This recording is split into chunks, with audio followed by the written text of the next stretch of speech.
What do you want to say to the media that is trying to turn this into a nothing burger?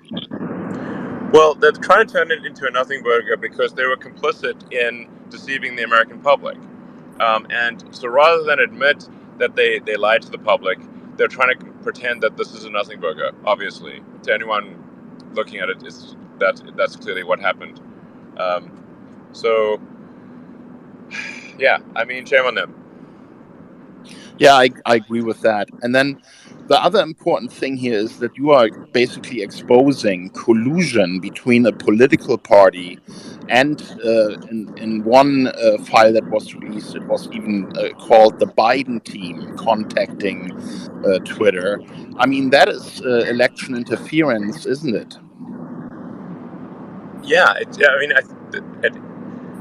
clearly, if Twitter is doing one team's bidding before an election, shutting down dissenting voices on a pivotal election, that is the very definition of election interference.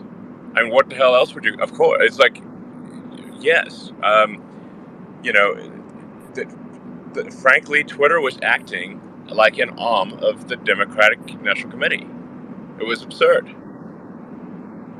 Well, and that's fantastic that you're releasing that, but isn't Twitter just the tip of the iceberg? Can't we admit now that this would have happened at all big tech companies that are, being used to stifle free speech and censor people and try to, destroy stories that are dangerous to their political goals?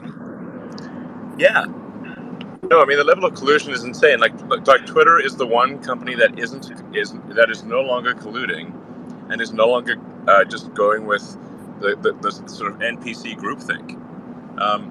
So I don't know. I should probably increase my security or something. Absolutely. I mean, this is why I hate you so much. What I find most interesting. What I find most interesting. I can play something here. Just a second. That would have been my next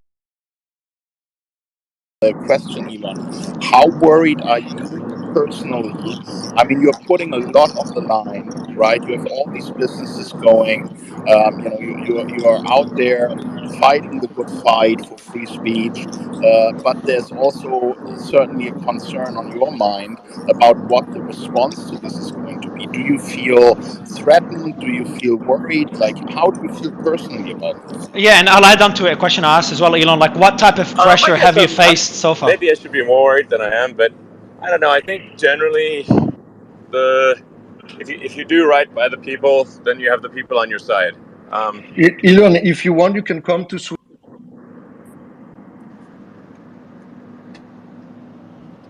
Oh, you dropped out, Thierry.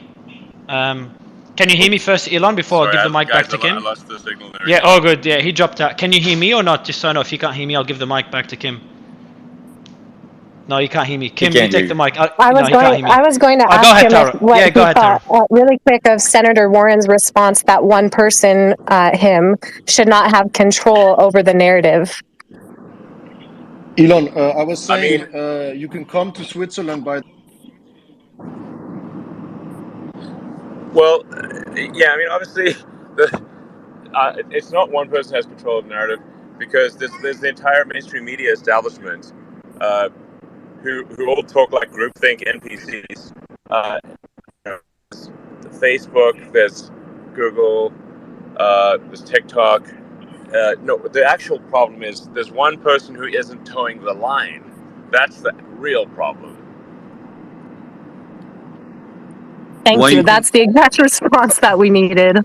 That's you, yeah. I mean, that's so. Ian, can you ask him a quick question as well? Because I don't think he can hear me. As soon as one person doesn't toe the line, now everyone else is looking like,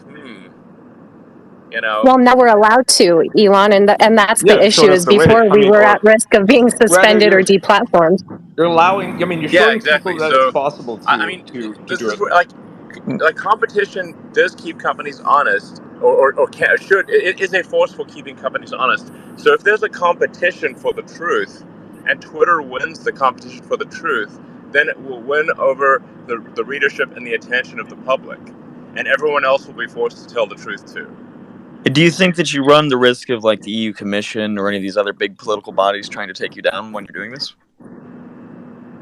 Yes. I do not think this is a risk-free endeavor. But I also think that, like, as long as there's the support of the people, then you have to say, like, any organization, at least in the U.S., that it is going to go against the will of the people, I think will be in big trouble themselves. You know, Elon, you're doing this at such an important time in history because I think people can sense that the censorship is becoming more, that the media is spilling more and more propaganda, that we are heading into a future where free speech isn't really acceptable anymore. And for you, with your audience, to go out there and put this transparency out there, I think a lot of people appreciate that this is a fight that you are taking center stage, in order to fix some of these issues. Yeah. No, I mean, frankly, the risk of something bad happening to me, of even literally being shot, is quite significant. I'm definitely not going to be, doing any open air car parades. Let me put it that way. But it's also not. It's not that hard to kill me if somebody wanted to. So hopefully they don't.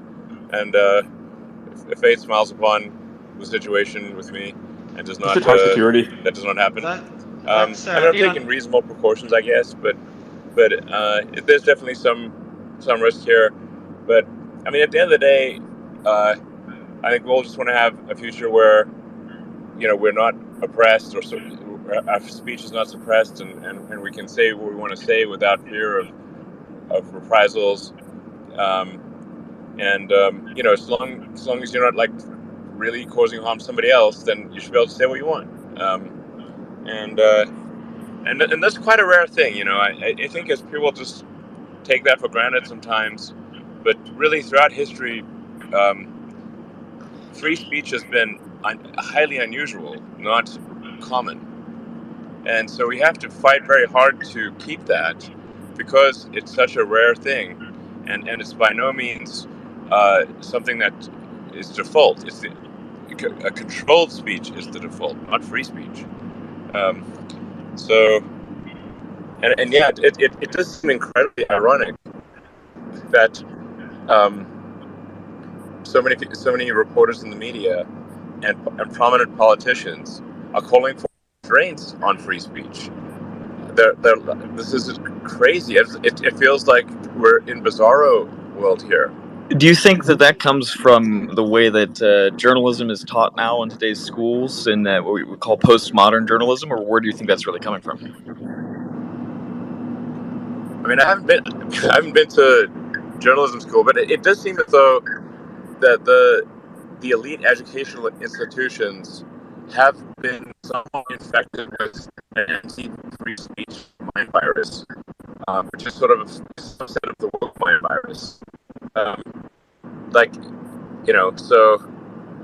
Say how much actual intellectual freedom and how much actual intellectual freedom is there at elite educational institutions?